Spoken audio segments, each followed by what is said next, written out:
From the very first moment I saw her standing in the dim glow of the diner lights, rain sliding down the glass behind her like a curtain separating our two worlds, I knew something was about to shift in my life in a way I couldn't predict or prepare for.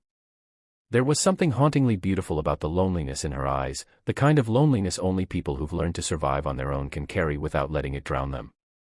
Her apron was stained with coffee, her hair pulled back in a messy ponytail not because she didn't care, but because she had run out of time to care. And when she looked up and whispered those words, "Careful, I get attached to hardworking guys fast," something inside me paused, as if the universe wanted me to answer not with logic, but with heart. I told her I'd stay tonight. And I meant every syllable. If you believe in kindness, second chances, and the beauty of people finding each other when they need it most, please like, comment, share, and subscribe. It helps the channel more than you know. Her name was Emily, a 23-year-old waitress trying to pay for community college classes she kept deferring because life demanded too much from her all at once. I was Caleb, a construction worker driving cross-country to take a job I wasn't sure my heart wanted. We met because I had stopped at that small roadside diner in Colorado after my truck broke down, stranded with nothing but a heavy duffel bag and a heavier past. Something in the way she looked at me felt like she could see the exhaustion and unspoken stories beneath my shoulders, and for once, I didn't want to hide them. The place was almost empty except for an old man in the corner, sipping soup as if time no longer hurried him. Outside, the rain thickened, making the world feel distant and blurred. The first hours passed quietly, with her refilling my cup even when I hadn't asked, and me watching her move around the place with the kind of tired grace people develop when they've learned to survive storms without ever complaining about the rain. She told me she'd been working double shifts for weeks. I told her I'd been on the road for days. She said she admired hardworking guys but got attached fast because too many people in her life had left before they stayed long enough to mean something. I said maybe I'd stay tonight. Maybe I'd keep her company until the rain stopped or until the world decided she no longer had to carry everything alone. The storm worsened, and the power flickered, casting shadows across the booths and countertop. That was when she told me she had once dreamed of becoming a nurse, that she wanted to help people because nobody had helped her when she needed it most. She said it without bitterness, only quiet acceptance. She lived with her younger brother, Ethan, who was 16 and struggling in school after their parents split and left both kids tugged between responsibilities they never asked for. She had become his guardian, his motivator, his comfort, and his shield, but never his equal in age or freedom. Every decision she made had been shaped around him, not herself. I told her about my own fractured past, a family that stopped feeling like a family long before I learned how to fix anything. I told her about the construction work that left my hands calloused but my future uncertain, how every paycheck felt like a temporary solution to a permanent emptiness. I told her I kept moving because stopping meant facing the parts of my life I'd buried. She listened like nobody ever had, her eyes soft but steady, as if she already understood me in ways I didn't understand myself. When the diner closed early because the storm knocked out part of the grid, she asked if I had somewhere to stay. I didn't. She hesitated before offering her couch, not out of fear but hope, like she wanted someone to trust again. I accepted because something in my chest told me this wasn't coincidence, it was alignment, timing, maybe even grace. Her apartment was small but warm, with pictures of her brother taped onto the refrigerator and a mismatched set of furniture that looked like it had its own stories to tell. Ethan was awake when we arrived, gaming with his headphones on, barely surprised when Emily introduced me. He nodded at me with the polite indifference of teenagers who've learned not to get attached to visitors. Emily heated leftover soup for me, apologizing for its simplicity, but it tasted like comfort in a way nothing had in years. That night I slept on her couch, listening to the soft hum of the heater and the quiet sighs of a home that had seen too much struggle and too much resilience to ever be fully defeated. I didn't know why I felt so safe there, but I did. Maybe because for the first time, the burden of being strong alone didn't feel so heavy. By morning, something between us had shifted into a fragile but undeniable connection. She made pancakes, poorly shaped but warm, and we shared them while Ethan got ready for school. We talked about everything and nothing, about how she hated the cold but loved rainstorms because they made her feel like the world was washing itself clean. I realized I liked the way she spoke, not hurried, not forced, just honest. And when she smiled, really smiled, it felt like seeing sunlight after months of gray clouds. But life never lets beauty unfold without testing it. 3 days passed, each one pulling me deeper into her world. I helped her with chores, fixed the broken cabinet in her kitchen, drove Ethan to school when her car wouldn't start, and spent evenings studying with her as she tried to prepare for nursing exams she wasn't sure she'd ever have time to take.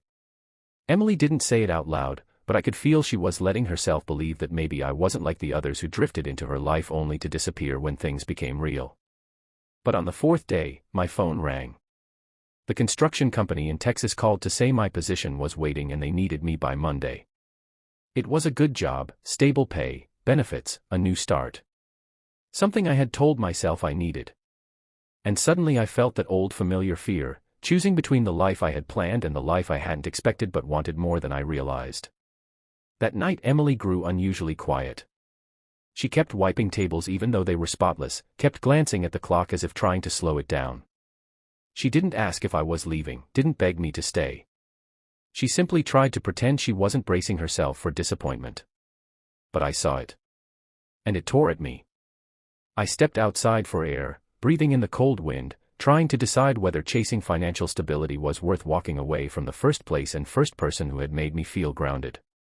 I had lived my life believing that leaving was safer than staying, that drifting was easier than building.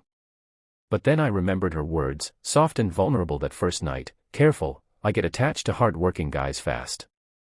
It echoed in my mind like both a warning and an invitation. And in that moment, I knew. I didn't want to be someone she remembered as, just another person who left. I went back inside, found her standing alone near the coffee machines, pretending not to look up at me. I walked to her slowly, every step heavy with the weight of choice and change, and I told her with a certainty I didn't know I could feel, that I wasn't leaving. Not yet. Not when something real was finally beginning. Her breath caught, and her eyes glistened in a way that made my heart tighten. She didn't smile immediately. She just let out a shaky exhale like she had been holding it for years. From that point on, everything between us grew naturally, like two weary souls finally given the ground they needed to take root. I found temporary work in town helping a local contractor, enough to keep me busy and close. Emily began taking her nursing classes again in the evenings. Ethan warmed up to me, asking for help with his math homework and even joking around sometimes. It felt like a family forming not through blood but through shared healing. But life still had challenges waiting. There were nights Emily came home exhausted, unsure if she could keep juggling everything. There were mornings I questioned whether staying meant giving up on dreams I once thought were essential. There were moments of fear of failing her, failing Ethan, failing myself, moments when the weight of having people depend on me felt overwhelming.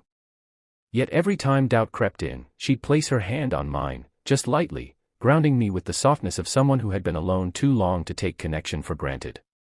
And I'd remember that sometimes the most important work isn't building houses or chasing jobs, it's rebuilding hearts, rebuilding faith, rebuilding the parts of life that storms have scattered. Months passed. Seasons changed. And one evening, after a long shift, Emily walked through the door wearing her nursing scrubs with a badge clipped to her pocket, her official hospital ID. She had passed her exams. She had been hired. She looked at me with tear-filled eyes because she knew she couldn't have done it alone. But what she didn't realize was that she had given me just as much. She had given me a reason to stay still long enough to become someone I was proud of. Our life didn't become perfect, no life ever does, but it became ours. Built through small victories, shared struggles, laughter over cheap dinners, and the quiet comfort of knowing neither of us had to face storms alone anymore. I still worked construction, now permanently in town, helping build homes around the community that had unknowingly built me back up. Ethan graduated high school and talked about going to college, something he once thought was impossible. We weren't rich. We weren't extraordinary. We were just two ordinary people who chose to stay when leaving would have been easier. And sometimes, that's the bravest kind of love. If this story touched your heart, please like, comment, share, and subscribe. Your support helps more than you know, and it lets me keep creating stories that remind people of the beauty in humanity.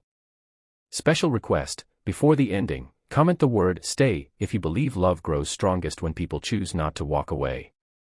And as for us, Emily and I, we continue choosing each other every day, not because life is perfect, but because even in the moments of doubt, exhaustion, and uncertainty, we know what it took to build what we have. We know the courage it took for her to admit she gets attached to hardworking guys fast, and the courage it took for me to say I'd stay tonight. And every night after. Forever.